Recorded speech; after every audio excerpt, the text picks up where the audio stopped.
Thinking outside the box. What comes to your mind when I share this popular cliche you may have heard from your favorite motivational speaker, business coach, or pastor?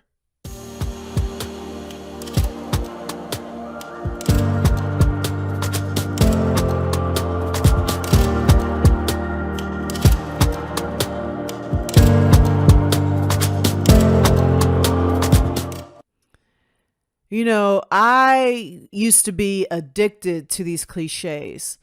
They made me feel good and empowered, and I got so revved up to the point I felt like I could conquer anything. And the thing is, these people are on stage, the Tony Robbins of the world, and they're on this stage and they're making millions of dollars. I don't have anything against them, but they're living their best life. A lot of people are paying some hard earned money to sit in these seats to listen to these motivational speakers. I was one of them. I spent thousands and upon thousands of dollars to listen to these guys. And you're sitting there and you're listening and you're mesmerized. And then you knew that today is the day you're going to be different and you're going to go home and you're going to change the world. You're going to change things around. But for me, what happened is as soon as I got back to my routine, say I went back to my office on Monday morning, it was business as usual. So for some reason, it didn't last. And time after time, it got frustrating. So I felt like if I go to another workshop, another seminar, listen to another speaker, this time it's going to be different. And it didn't change. A similar scenario can happen in our health and weight loss journeys. It may be an herb, a supplement, or a new celebrity workout. And then you decide this is it. And you get all super excited. You tell your friends and you explain how you have found the perfect program. And this time you're going to be able to do it. And then a few days or weeks later, the excitement is gone and you're back where you started. Have you been there? I know I have. I can spend episode after episode sharing the tools, giving you the shopping list, and telling you what to eat and what not to eat. But for some reason, there's a disconnect when people hear the information and get excited, but then refuse to actually do it. Or if they do it, they don't do it long enough to actually see change. They lack consistency. And after a few days or weeks, they just go back to their normal habits and they end up frustrated because they have, again, invested in a program and they've listened to speakers and read all these books and listened to healers. But for some reason, they can't stick with it long enough to make change. And this happens in many aspects of our lives. How many books have you purchased that you didn't finish? How many online courses have you purchased and never finished? How many times have you said, you know what, I'm going to change the trajectory of my life. I'm going to do what needs to be done. I'm going to stop falling backwards. This is my year. How many of you said about 12 months ago that 2022 is going to be my year, and here it is, we're almost at the end of it, going into 2023, and you're still where you started? So there's reasons for that.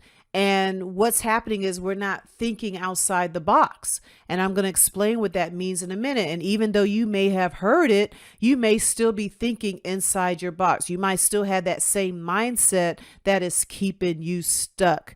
So if this sounds like you, this is the episode for you. So take some notes. You may have to listen to this more than once, but this is going to be a good one because this is what's helped me. This is the cycle I had to stop because I couldn't understand why I struggled, not just with my health, but with my finances and with my relationships and all kinds of things, because I was stuck in this box, in this mindset, and I was unwilling to let go of it. And it wasn't until I was able to expand my mind and be able to think differently, that is when my life began to change. I had to let go of how I was told to think. I had to let go of some of the stereotypes or patterns and all sorts of things. I had to learn to let go. before I was able to actually see some shift in my health and my life. Okay, so here's some definitions I have come across regarding this phrase: to explore ideas that are creative and unusual and that are not limited or controlled by rules or tradition. Thinking beyond the norm. To think differently, unconventionally, or from a new perspective. Thinking creatively. Being a nonconformist. Innovative with ideas and solutions. Taking the path less traveled or creating your own path. Expanding your limits. Sounds pretty empowering, right? So when talking about thinking outside the box, it sounds good. It's about being creative and creating a new way of thinking. Actually, what wasn't discussed to me when I first heard it is, what is this box they're talking about? But I didn't have an understanding of what the box was to begin with.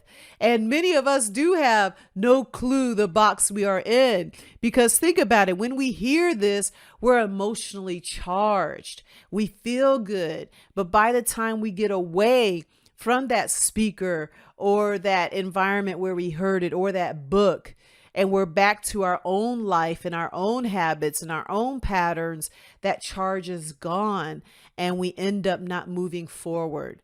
But what I found was we have to understand that box before we can actually apply these lessons that we're hearing from others. Okay.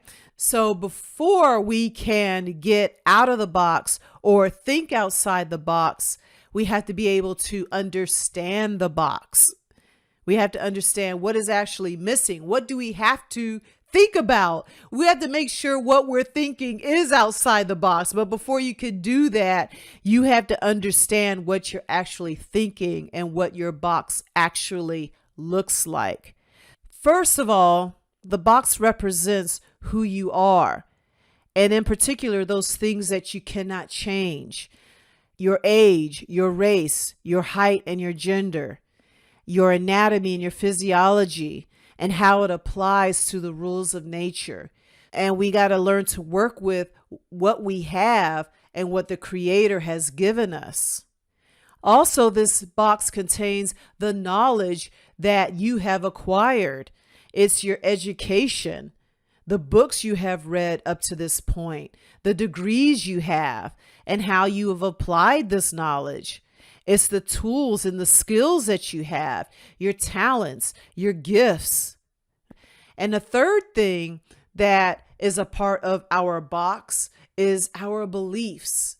And that includes our religious beliefs, our political beliefs, our customs, how we were raised. And it also includes what you believe about yourself. Your past decisions are a part of this box because you are a result of all the decisions and the choices you've made. So your habits, your experiences, your surgeries, your medications, all this is part of your box. And also the influence of society. So it's not only about how you see the world, but it's also about how the world sees you. Your race, your gender, how you carry yourself plays a role in how the world treats you and what you get from this world. Other factors as well include your financial status.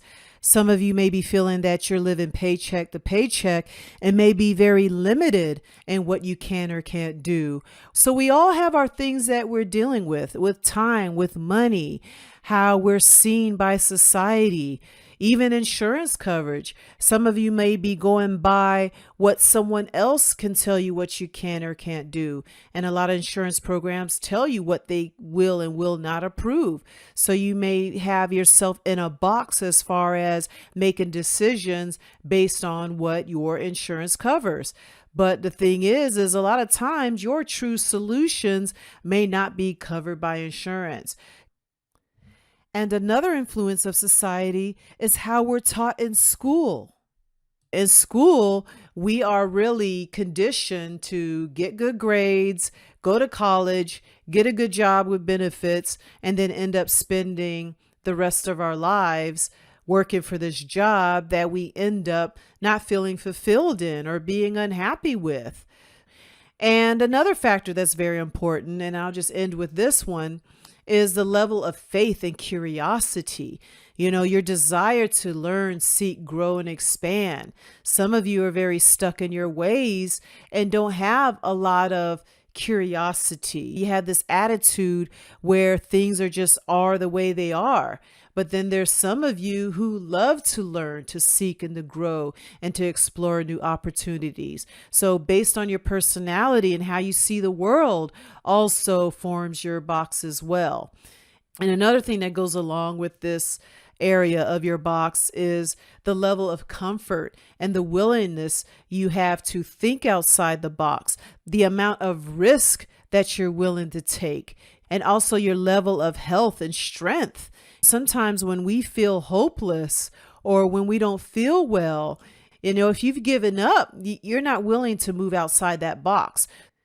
So you're either willing to explore what's outside the box or you're comfortable where you are. So just know that this topic is for the person who wants to know what's outside the box. They don't think that their way is the only way. They're willing to be more creative. They're willing to think differently. All right, other things to think about. Are you problem focused? Do you just sit there and play the victim? Or are you more solution focused, where you try new things? You haven't found the right thing yet, but you're still seeking and trying to learn and grow. So this is all depending on your personality and where you're at in your current situation and how much risk that you're willing to take. So there is a lot that you have to fit into this box. And some of you are really trapped in your patterns and thoughts. And some of you don't have room to breathe and you're suffocating and you really want to find a way out. And there's others out there that have no clue that they're in a box. They have normalized their dysfunction. So sometimes it's hard for people to think outside of a box when they don't realize that they're in a box to begin with. They're very comfortable with where they are, and unfortunately, they're very comfortable in their dysfunction. So you really got to get honest about the nature of your box and where you are. We're all in different size boxes. Really, when I think about this, it's not really about thinking outside the box. It's really more about expanding our boxes and be able to look outside the box that we've created for ourselves. So wherever we're at, there is more the world that we can open ourselves up to. But the point is that we want to be able to think outside of our current box so that we can grow. And some of you may have been in this self-improvement space for quite some time. So maybe you just need to clean up the box or reorganize the box. Maybe you need to do more work on the faith or curiosity category. Maybe you need to work on your knowledge and build more skills. Or maybe we need to learn to make better decisions. There are areas in our box that we need to develop. Of course, the more that you do, the better, but being clear on what we need to work on is what's going to help us think outside the box. The more you understand your box, the more you're able to think out the box. Say you're in a house that's unfamiliar to you and you don't know where the front door is. So if you don't know how you got there, you're not going to know how to exit. So also part of the box is knowing how you got there in the first place. And the more familiar you are with it, the more you'll understand the exits, the windows, the doors, and things of that sort. So that is very important as well. What I find in this journey is people are just going through life without really knowing where they are. They have no place to stand, so they end up wherever the wind blows them, and that is not very healthy at all. And now what I want to put some attention on is how we got into our individual boxes in the first place. And I'm speaking in general terms. A lot of us come from different education and backgrounds and things of that sort. But for the most part, we were taught how to conform. So remember, as a child, we were curious, we were inquisitive, we put everything in our mouths. We had to taste everything and touch everything. That's a part of learning. And I think as protective parents, we try to make sure they don't touch everything and put everything in their mouths. I know we're trying to keep our children safe, but you got to understand that this is a natural way of curiosity, and that's how you learn. We learn by what we taste and what we see and what we touch and what we hear.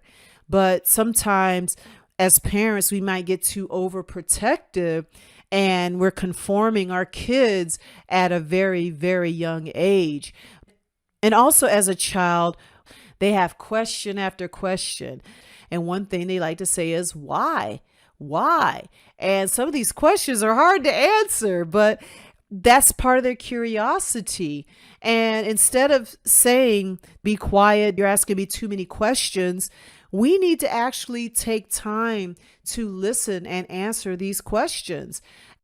We really need to encourage our children to ask those questions. I remember my youngest, I was cooking eggplant one day and he asked me, so if we plant this eggplant, will eggs grow?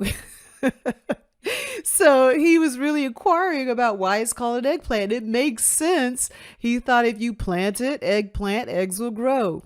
I can't think of any other questions. I have two boys and they've asked some of the best questions.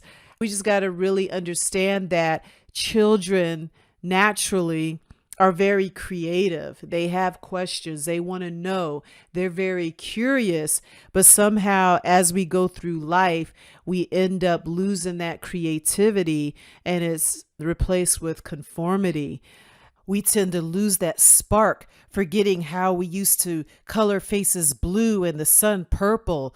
And it didn't matter when we colored outside the lines, and it was okay to draw a tree inside the house and put the couch outside. Because when I was younger, I remember being more creative and more inquisitive. And then when I started school, I became more stuck on what I was being taught. And then getting older, I lost that. I had to get it back. I had to gain my creativity back and make time for it. I wanted to just bring that to mind because our creativity is replaced with conformity. So tapping into that creativity does help you to heal. This isn't mainstream. No one probably told you that being creative makes you healthy, but creativity brings you joy. It reduces stress. And when you feel better, you do better. It's about being true to who we are. The educational system conforms us to get that college degree and to have this goal of working for someone else from 9 to 5, 8 hours a day for the next 40 to 50 years of our lives. Our adult lives are revolved around work. So no wonder we're struggling with health and happiness, because about a third of our life is spent at work. And for many of us, it's working for jobs we don't even like. We're upset, we're stressed. And what we do with the little time we have at home is we're eating our stress. We're trying to soothe that stress so we can make it for another day of this job that we don't like. We're not really trained on how to use our gifts to live our lives or to make a living from our gifts. We're not trained that. We're trained to really work for someone else. So let me break it down this way. We have 24 hours a day. So based on an 8-hour work day, about 1/3 of our day is spent working. And this is a typical work week, 5 days a week.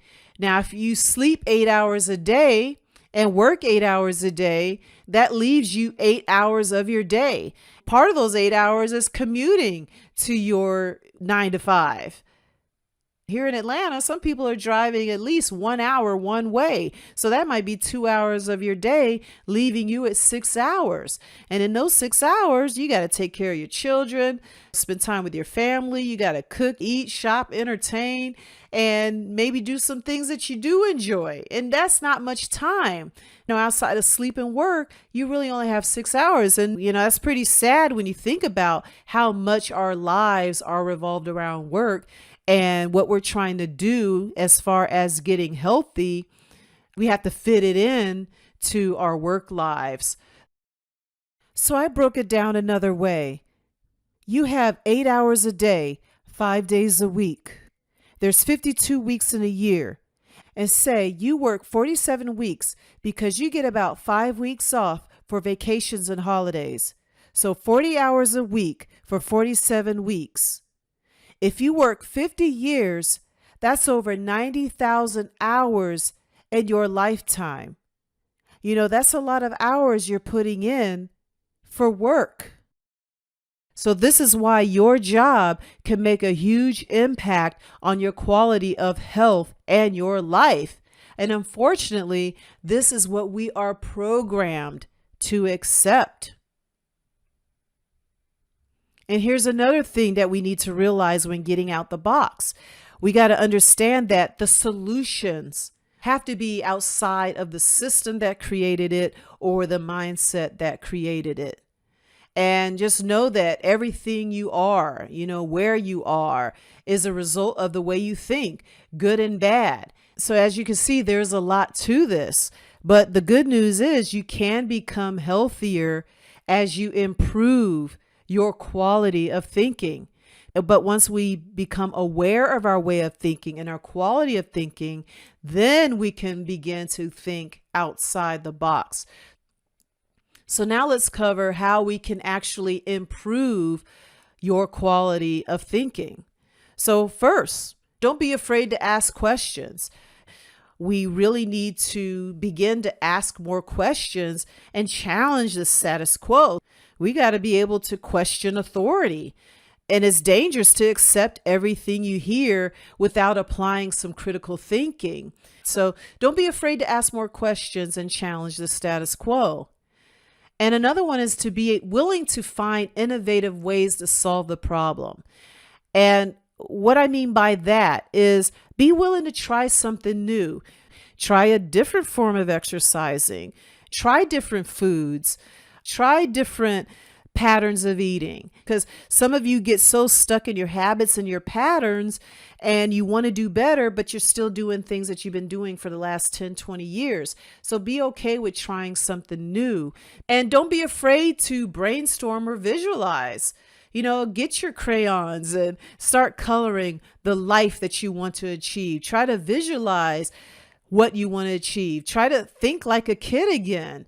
Imagine yourself as a superhero, whatever it takes. We got to break out of that thinking because we get so stuck in the bills and the everyday things that we need to take care of. So as you take a break from that and just start to be creative and visualize and brainstorm different ideas, paint, color, draw, that is something that will help us heal and relax, because you're not being stressed on these things that you need to do, or your finances or your bills.